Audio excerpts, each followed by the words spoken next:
ആ ചെറുക്കന്റെ പേരെന്താ? He is Deloitte Divakar. എന്ത് ഡെക്കോയിറ്റ് ദിവാകരോ?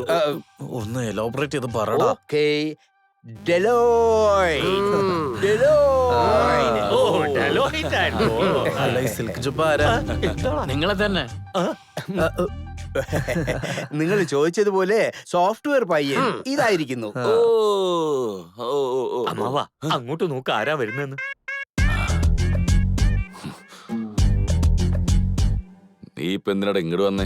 പേടിക്കണ്ട മാമ, കല്യാണം ക്യാൻസൽ ആയെന്ന് പറഞ്ഞ നിങ്ങൾ എന്റെ മാമനല്ലാതാവോ? അവളെന്റെ മോറപ്പെണ്ണാവാതിരിക്കുവോ? വന്നിരിക്കുന്ന ചെറുക്കൻ സോഫ്റ്റ്വെയർ എഞ്ചിനീയർ ആണോ അല്ലയോ എന്നൊക്കെ മനസ്സിലാക്കേണ്ടത് എന്റെയും കൂടെ കടമയല്ലേ. ടെസ്റ്റ് ചെയ്ത് നോക്കാനാ വന്നേ. അമ്മാവാ ഇവൻ പറയുന്നത് ശരിയാ, നിങ്ങൾ ഒന്നും പേടിക്കണ്ട.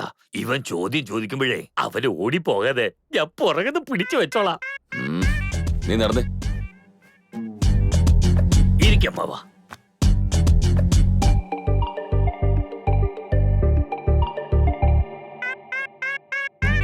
Hi, I am Chaitanya. Hi, this is Divakar. Hardware പോലെ കാണുന്ന ഒരു സോഫ്റ്റ്വെയർ എഞ്ചിനീയർ. ഓ, ഞാൻ നിങ്ങളോട് കുറച്ച് ക്വസ്റ്റ്യൻസ് ചോദിക്കട്ടെ? അല്ല, നിങ്ങളാരാ? മാവനാ. Okay, no problem, proceed. Software എഞ്ചിനീയേഴ്സിന് ആവശ്യമുള്ള ക്വാളിറ്റീസ് എന്തൊക്കെയാ? ലക്ഷക്കണക്കിന് സമ്പാദിക്കണം എന്നുള്ളൊരു ചിന്ത ഉണ്ടാവണം. എന്താ ഡാഡി? നന്നായിട്ട് തന്നെ പിന്നെ അല്ല. ലോകത്തിൽ ഇത്രയും പ്രൊഫഷണൽസ് ഉള്ളപ്പോൾ എന്തിനാ സോഫ്റ്റ്വെയർ എഞ്ചിനീയർ ആവണ്ടേ എന്ന്? എന്താ ബ്രോ, ഇത് വളരെ സിമ്പിൾ ക്വസ്റ്റ്യൻ അല്ലേ? സോഫ്റ്റ്വെയർ എഞ്ചിനീയർ ആകുന്നതിന് മുമ്പ് ഞാനൊരു ജെറോക്സ് ഷോപ്പിലാണ് ജോലി ചെയ്തത്. സോഫ്റ്റ്വെയർ ജോബ് കിട്ടിയതിന് ശേഷം ആ ജെറോക്സ് ഷോപ്പിലുള്ള പേപ്പേഴ്സ് ഒക്കെ ഡബിൾ ജെറോക്സ് ഇട്ടിട്ട് രാത്രി മുഴുവൻ ഞാൻ തന്നെ ഇങ്ങനെ പഠിച്ചോണ്ടിരിക്കും. അതിൽ C++, ജാവ, വൈവ, മിയ മൽഗോവ, അതിലുള്ള എല്ലാ സോഫ്റ്റ്വെയർസും പഠിച്ച് ഞാനൊരു സോഫ്റ്റ്വെയർ എഞ്ചിനീയർ ആയി. Cool cool bro. അപ്പോ ജെറോക്സ് ഷോപ്പിൽ നിന്ന് സോഫ്റ്റ്വെയർ എഞ്ചിനീയർ ആയിട്ട് മാറിയിരിക്കുക. ശരി, അതൊക്കെ ഇരിക്കട്ടെ. നിന്റെ ഡിഗ്രി ഒറിജിനൽ ആണോ ജെറോക്സ് ആണോ? Of course original. എന്താ നിനക്ക് ജെറോക്സ് വേണോ? ഡാഡി ഒന്ന് പറഞ്ഞു കൊടുക്ക്. ഞാൻ നിന്നെ കല്യാണ ചെറുക്കനായിട്ട് എന്തിനു സെലക്ട് ചെയ്യണം? കാരണം നിങ്ങൾക്കൊരു സോഫ്റ്റ്വെയർ എഞ്ചിനീയറല്ലേ ആവശ്യം. ഡാഡി എങ്ങനെ തകർത്തല്ലേ? ശരി, നിന്റെ പ്ലാറ്റ്ഫോം എന്താ? My working platform is HP 001. HP 001ഓ? ഇതൊക്കെ മനസ്സിലാവണമെങ്കിൽ ഒരു മിനിമം ഡിഗ്രി വേണം ഡൂഡ്. എന്താണ് ഡിഗ്രിയെ കുറിച്ച് പറയുന്നത്? അതേ അമ്മാവാ. Software engineer. നീ എന്തിട്ട് എഴുതണേ? അദ്ദേഹം ലക്ഷം സമ്പാദിക്കാനുള്ള മാർഗം പറഞ്ഞു തരല്ലേ, അതാ എഴുതുന്നത്. അയ്യോ, നെവർ ബിഫോർ എവർ ആഫ്റ്റർ. ഞാൻ കല്യാണം നിർത്തിയ ഇവൻ എന്റെ അടുത്ത് സോറി പറയാതെ ഇവൻ എങ്ങനെ കല്യാണം കഴിക്കും? ഞാൻ സമ്മതിക്കുന്നവര് ഈ കല്യാണം ഒരിക്കലും നടക്കൂല. സോഫ്റ്റ്വെയർ ഒരിക്കലും സോറി പറയില്ല, അറിയോ? ഹാർഡ്വെയർ ഉള്ള ഒരു ബൾബ് പൊട്ടിക്കും, അറിയോ അവർക്ക്? ഇന്നലെ വലിയ ആളെ പോലെ തീരുമാനം പറഞ്ഞതല്ലേ ഇവന് ക്ഷമ ചോദിപ്പിക്കാന്ന്. ഈ സാധാരണ എന്താന്ന് വെച്ചാ ഈ ജാവ കടനെയും കൊണ്ടുവന്ന് പെണ്ണ് ചോദിപ്പിക്കുക. അപ്പൊ ഞാൻ ജോക്കറാ? അല്ല, ജോക്കറാന്നാ ചോദിക്കുന്നേ. ഇതായിരിക്കുന്ന ഈ വലിയ മനുഷ്യൻ എന്റെ വീട്ടിൽ വന്ന് കല്യാണം നിർത്തി കഴിഞ്ഞാൽ ആര് വേണമെങ്കിലും എന്റെ മകളെ കല്യാണം കഴിക്കാന്ന് പറഞ്ഞതാ. ഈ ചൈതന്യം എന്തെന്ന് വെച്ചാ നിനക്ക് ധൈര്യം ഉണ്ടെങ്കിൽ കല്യാണം നിർത്തിയെന്ന് വെല്ലുവിളിക്കുക. ഇവിടെ എന്താ സംഭവിക്കുന്നേ? മതി, നിർത്ത്. അങ്കിൾ, എനിക്ക് നിങ്ങളുടെ മോളെ കണ്ടപ്പോ തന്നെ ഇഷ്ടപ്പെട്ടു.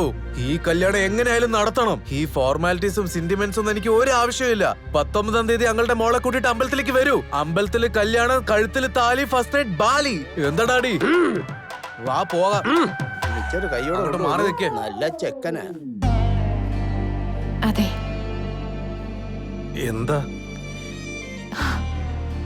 എന്റെ മനസ്സ് തീരെ ശരിയല്ല.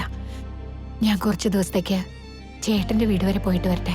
ശരി, നീ വിഷമിക്കാതിരിക്കെ. വിധിച്ചതല്ലേ നടക്കൂ. എല്ലാം നമ്മുടെ മോന് വേണ്ടിയല്ലേ. നീ പോയിട്ട് വാ, ചെല്ല്.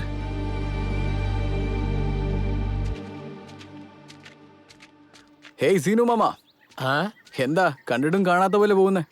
ചേട്ടാ, ദേ അവൻ. ഇന്ന് വാഴ നിങ്ങളുടെ മോളെ പെണ്ണ് കാണാനായിട്ട് വന്നെന്ന് കേട്ട്. എപ്പോഴാ കല്യാണം? അവനൊക്കെ ഒരു കല്യാണക്കാരനാണ്, കർഷകനാത്രേ. അതൊന്നും നമുക്ക് ശരിയാവില്ല. അതുകൊണ്ടാ സോഫ്റ്റ്വെയറെ തപ്പി ഇറങ്ങിയിരിക്കുന്നത്. ഓ, അങ്ങനെയാണോ? അപ്പൊ അവനെ നിങ്ങൾക്ക് ഇഷ്ടപ്പെട്ടില്ലല്ലേ? ഇഷ്ടപ്പെടുന്ന വരെ നോക്കും. സോഫ്റ്റ്വെയർ എഞ്ചിനീയർ തന്നെ നോക്കും. അപ്പൊ സോഫ്റ്റ്വെയർ ചെറുക്കനെ കിട്ടുന്നത് വരെ നിങ്ങൾ തേടിക്കൊണ്ടേ ഇരിക്കുമെന്ന്, അങ്ങനെയല്ലേ? ജീവിതത്തിൽ കഷ്ടപ്പെട്ടവർക്ക് അനുഭവത്തെ കുറിച്ച് പറയാൻ പറ്റൂ. ഒരു അനുഭവമില്ലാത്ത ആൾക്കാര് കൊറേ പൊട്ടത്തരങ്ങൾ വിളിച്ചു പറയും ദിവനെ പോലെ. ഡോ സീനു മാമ, അവരോട് പറഞ്ഞേക്ക് വീട് മൊത്തം ട്രംപ്, ഗേറ്റ്സ്, പിച്ചൈ, മസ്ക് ഇവരുടെയൊക്കെ ഫോട്ടോ മാത്രം വെച്ചാ പോരാ. അവർക്ക് വേണ്ടി ജോലി ചെയ്യണം. ഇപ്പൊ ഞാൻ അവർക്ക് പോലും ഭക്ഷണം തരുന്ന ജോലിയാ ചെയ്യുന്നേ. അങ്ങനെയാണെങ്കിൽ ഇത് മനസ്സിലാക്കാൻ പറ. ഞാൻ പറഞ്ഞത് അവന് മനസ്സിലായില്ലെന്ന് പറ. സോഫ്റ്റ്വെയർ എഞ്ചിനീയർ എന്ന് പറഞ്ഞ ഒരു നേരം ഭക്ഷണം കഴിക്കാൻ പോലും അവർക്ക് നേരം ഉണ്ടാവില്ല. അവർക്ക് വേണ്ടി ജോലി ചെയ്യാന്ന് ഈ കൃഷിക്കാരൻ. അവർക്കൊക്കെ ഒരു നേരത്തെ ഭക്ഷണം പോലും കഴിക്കാണ്ട് ജീവിക്കാൻ പറ്റുന്നുണ്ടെങ്കിലും കമ്പ്യൂട്ടർ ഇല്ലാണ്ട് ജീവിക്കാൻ പറ്റില്ല. നിർത്തി ചേട്ടാ. എന്റെ മോളെ സോഫ്റ്റ്വെയറുകാരന് കൊടുക്കണോ അതോ കൃഷിക്കാരന് കൊടുക്കണോ എന്നും അറിയുന്നില്ല എനിക്ക്. അതുകൊണ്ടല്ലടാ മിണ്ടാണ്ട് ഇങ്ങോട്ട് നടക്കാൻ പറഞ്ഞത്. നീ കേട്ടാ, ഇനിയും വൈകിയ ആ ചെക്കനെയും കിട്ടില്ല. അയ്യോ വേണ്ട, വന്നട്ടെ വന്നട്ടെ വന്നട്ടെ. നടക്കണ്ട് അനുഭവം പറയാൻ വന്നേക്കണം. എടാ ചൈതന്യ, നിന്റെ കയ്യിൽ ആ ജോലി ഉണ്ടായിരുന്നെങ്കിൽ അയാൾ നിന്റെ കാല് പിടിച്ച് അവളെ കെട്ടാൻ പറഞ്ഞനെ. കണ്ടില്ലേ ഇപ്പൊ എന്താ പറ്റിയെന്ന്? നീ എന്തിനാ ആ ജോലി വെറുതെ വേണ്ടാന്ന് പറഞ്ഞേ?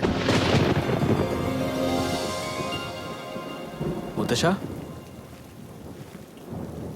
മുത്തശ്ശ, വാടാ കൊച്ചുമോനെ, ഇപ്പഴാ വരുന്നേ അല്ലേ? എന്നാ അമ്മ നിനക്ക് കൊടുക്കാനായിട്ടെന്നും പറഞ്ഞ് തുണി തന്നു വിട്ടിരിക്കുക. കല്യാണത്തിൽ ഇത് മാത്രമേ ഇടാൻ പാടുള്ളൂ വീണ്ടും വീണ്ടും പറഞ്ഞേ. എനിക്ക് എന്തിനാടാ ഇതൊക്കെ? എന്റെ അമ്മയ്ക്ക് വേറെ പണിയൊന്നുമില്ല. കല്യാണത്തിൽ നീ വേണം ഒരു മുതിർന്ന സ്ഥാനത്ത് നിന്ന് എല്ലാ കാര്യങ്ങളും നടത്തി കൊടുക്കാനായിട്ട്. അല്ല മുത്തശ്ശ, ഈ കല്യാണത്തിന് വരണമെന്ന് പറഞ്ഞിട്ട് ശിവാജി ചേട്ടനെ വിളിച്ച് എപ്പോഴും ബിസി ആണല്ലോ. അവൻ എപ്പോഴാ വെറുതെ ഇരുന്നിട്ടുള്ളത്? എനിക്ക് തന്നെ വല്ലപ്പോഴേ ഫോൺ ചെയ്യുള്ളൂ. അതും 2 മിനിറ്റ് മാത്രം സംസാരിക്കും. ആ 2 നിമിഷത്തിൽ തന്നെ നീ എവിടാ ഉള്ളത്, നീ ഭക്ഷണം കഴിച്ചോ, എങ്ങനെയുണ്ട് എന്നൊക്കെ ഞാൻ ചോദിച്ചറിയണം. വേറെ വഴിയില്ല.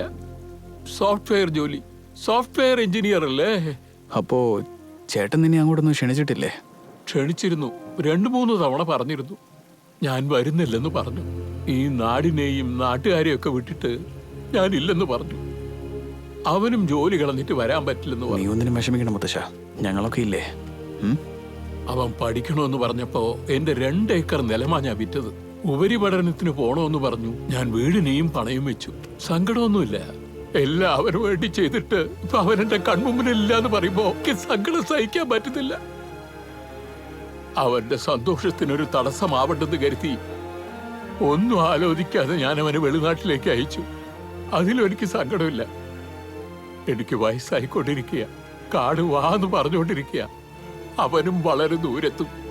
മരിക്കണതിന് മുമ്പ് അവനെ കാണാൻ പറ്റുമെന്നും കൂടി അറിയില്ല.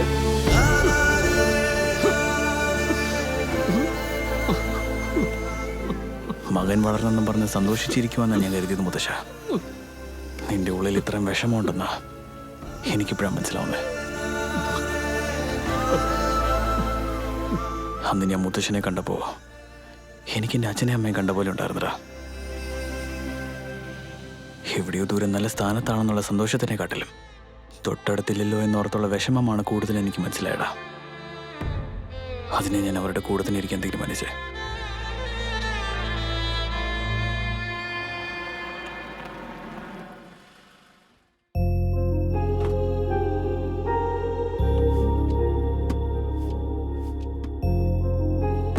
ഇവളിപ്പോ എന്തിനാ ഇങ്ങോട്ട് വന്നേക്കണേ? അതാ എനിക്ക് മനസ്സിലാകാത്തത്.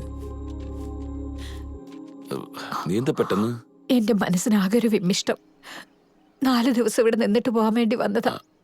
അതിന്റെ കുറവേ ഉണ്ടായുള്ളൂ. ഏയ് നീ അകത്തേക്ക് വാ. വാ വാ വാ.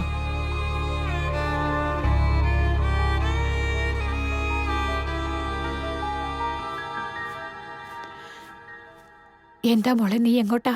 ഹോസ്പിറ്റലിലേക്ക് അമ്മ. നിന്റെ മുഖം എന്താ ഇങ്ങനെ വാടിപ്പോയിരിക്കുന്നേ? വല്ലതും കഴിച്ചോ? കഴിച്ചില്ലേ? നീ അവിടെ പോയിരിക്ക, ഞാൻ പോയി എന്തെങ്കിലും എടുത്തോണ്ട് വരാം. കഴിച്ചിട്ട് പോ.